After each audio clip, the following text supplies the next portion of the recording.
was going to go to class that night, and my mom actually had to call my boss. I was an intern at a law firm, and say, I think her appendix is bad. Will you please make her go to the hospital? And I did, and my mom was right.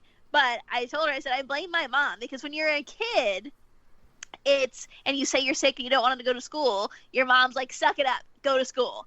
And then when you're an adult and you're like, I'm sick, your mom's like, you need to go to the doctor. Why aren't you going to the doctor? Why are you going to work? It's like, which is it, mother?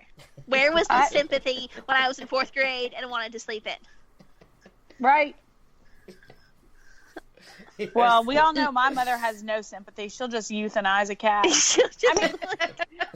sounds like it's a good thing. Like, you're probably afraid to tell her you were sick when you were a kid. Like, she could put me down. Oh, no. Oh, my God. When the cats bring home, like, you know how cats are, like, jerks, and they'll bring, like, a half-alive animal?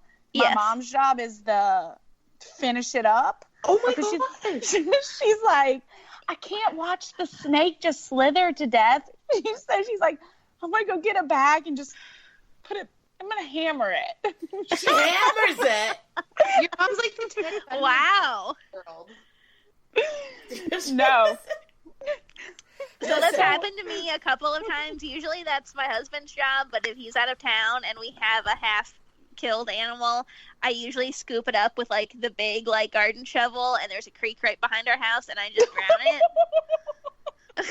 Well, I've read that, like, drowning is supposedly, like, a peaceful way to die, because you kind of just, like, fall asleep, so that's my logic there.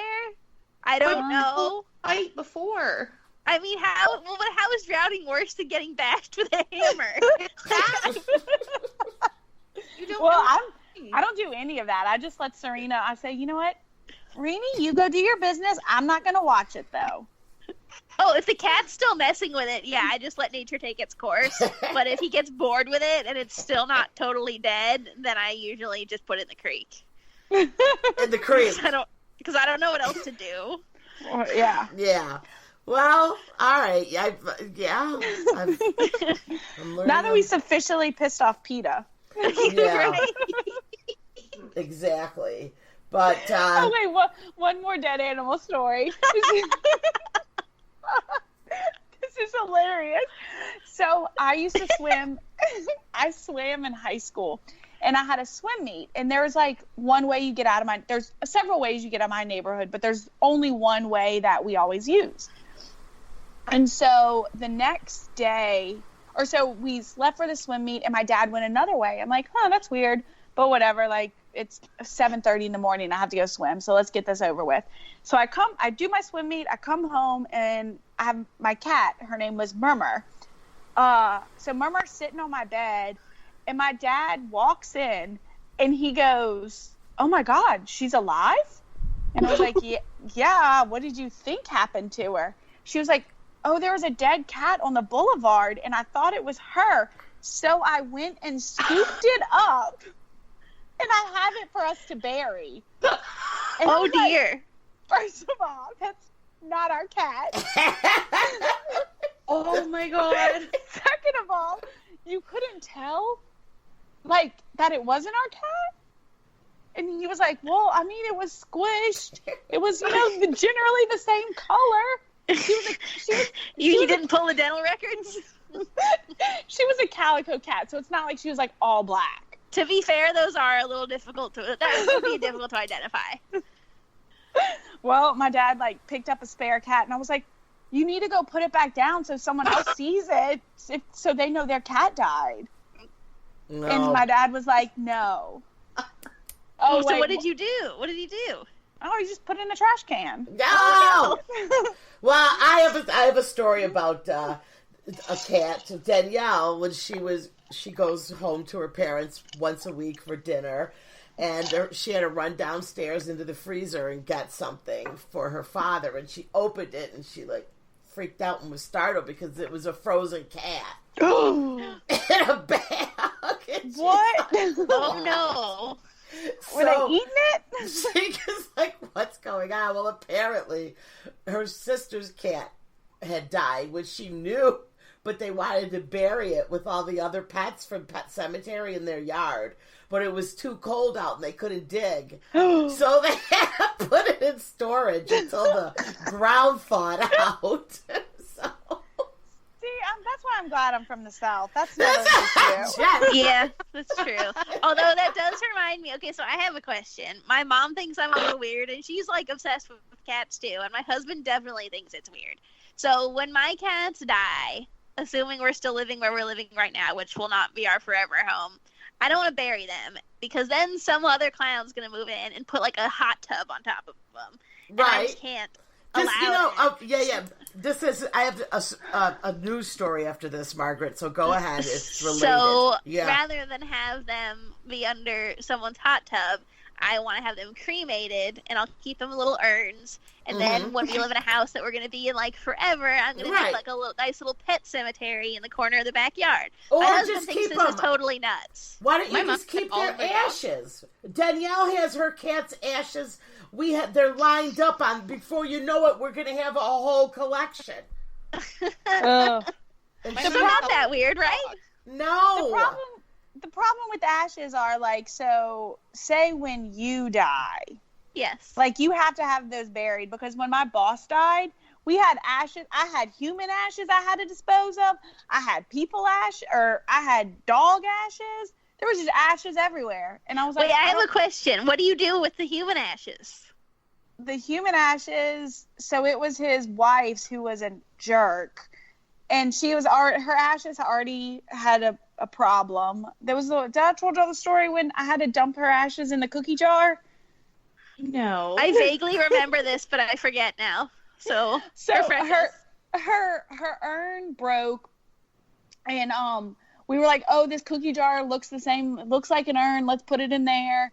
But the cookie jar hole was smaller than the bag of the ashes, so we said we'll just funnel the ashes into the cookie jar and then seal it up. Well, we did this at the breakfast table. I breathed in ashes. The husband was eating his muffin, probably like drinking his coffee, inhaling his wife's ashes. And then oh no, we got to the point where we were like putting it in there, and then we're like, oh shit, this cookie jar is not as big as that urn. So we filled it up, and then we just threw the rest of her outside.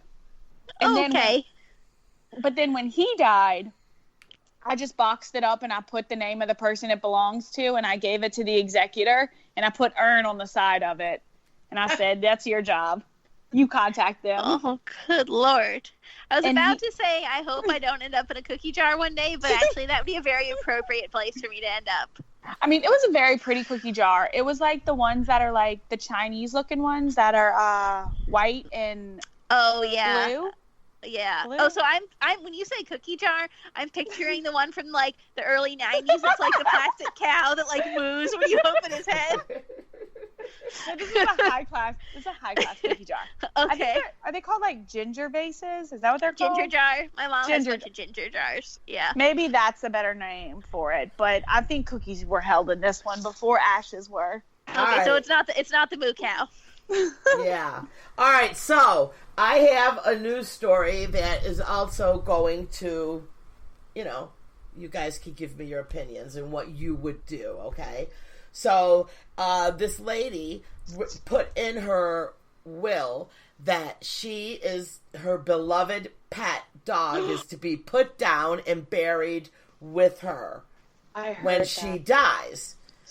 And everybody was like, there was very mixed comments, because I had to go troll everything. Well, obviously. Right. So so there was, and it was weird because my first thought was everyone's going to be like, this is horrible. And then I couldn't believe how many people were like, my mother was elderly and she had this dog that was always with her, and when he couldn't see her he was so anxious and upset, and she was like, I think like he would have been happier with being put down. It was just like these bizarre people that were giving reasons why it is okay, that it made me think like, well, maybe it is okay. But at first I was like, that's horrible. You know what I mean? How old was the dog? I don't know the exact age of the story, but it wasn't. I mean, if the dog was really old, then I don't know what I read, I didn't read the age, but that it was in really good health. Yeah, it was a healthy dog. I don't know, but I think it's kind of weird. I like to think that Daisy couldn't live without me, but quite honestly, as long as someone's putting her food down every day, she'd be fine. Yeah, I think dog, they adjust. Don't you think dogs are obviously different?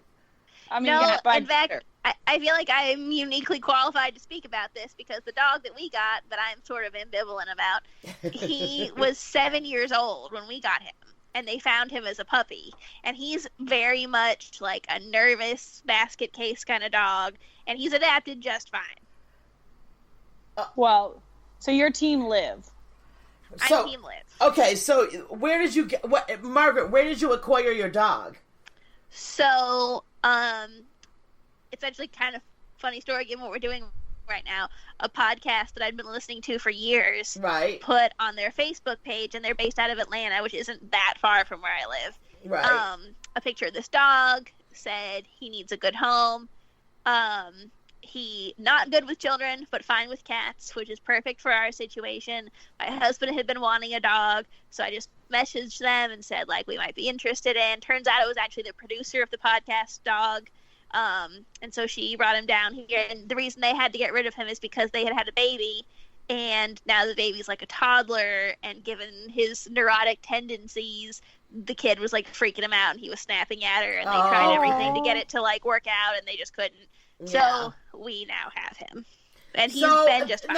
Now this is bizarre because you don't like dogs. So how come you went and got the? Or did you? Well, hang on. Okay. I don't not like dogs. Mm-hmm. This particular dog is a little. We don't really gel. It's not a personality match. Okay, I get it. How about that? All right. But I mean, he's fine. I don't actively dislike him. He's fine. We just haven't quite bonded the way he has with my husband. Right.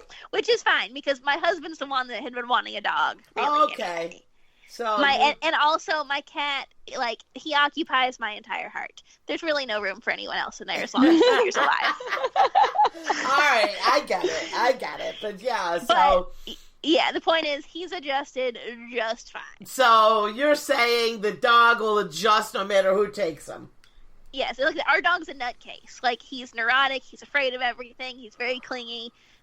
When we put him in the backyard, you would think he'd want to run around and dig holes and chase squirrels. No, he just sits there with a slider staring at you because he wants to come back in. Duh. He wants to be with you all the time. At the beach, I let him off the leash. I'm like, go, run, be free. He just sits next to me on the towel. Yeah. Go. Okay. What a perfect little dog, though. He's so trained. Teresa, what are you going to do with Serena? I mean, I just don't think anyone could handle Serena. I think so she's got to go down with you. We were gone for 2 weeks, and the neighbors are like, yeah, it's so cute. She was so attached to you, she started attacking all of us. Wait, I forgot you locked the cat outside the entire time you're gone. Now there... Okay. Yeah. Why don't you get a cat door like we have? She can't be trusted to come in. She'll sometimes she sneaks in, or I don't know, she breaks through the door. The other morning, all of a sudden, I heard her in the house. And I was like, how do you even get in? But no, she comes in when it's TV watching time on Saturdays and Sundays. But why isn't she allowed to be in unsupervised? All right, this is bizarre. Why do you even have a cat? She can't. She can be in unsupervised because, one, she scratches the furniture. But that's really not, I could care less about that. She can't be in unsupervised because when we got her, she was never supposed to come in. Because okay. Ryan's allergic. Oh. So she was never that. Cindy, he's getting allergy shots now. It's fine. So she was never supposed to come in. She was supposed to be only an outside cat, and then obviously I fudged she would stay outside. Yes. And she has her little bed and everything right there on your patio. She has a bar card. She has a bar. She doesn't have a bed. She has a bar cart, Cindy. Oh. This makes sense because what I was about to say is it sounds like you need to just have a stray cat that you sort of just take care of and let in occasionally. But it sounds like that's actually was the plan. Wow, that was Basically. the plan. I was like, before we got her, I was like, Ryan, I'm just going to start putting food outside and see what I can catch. And he was like,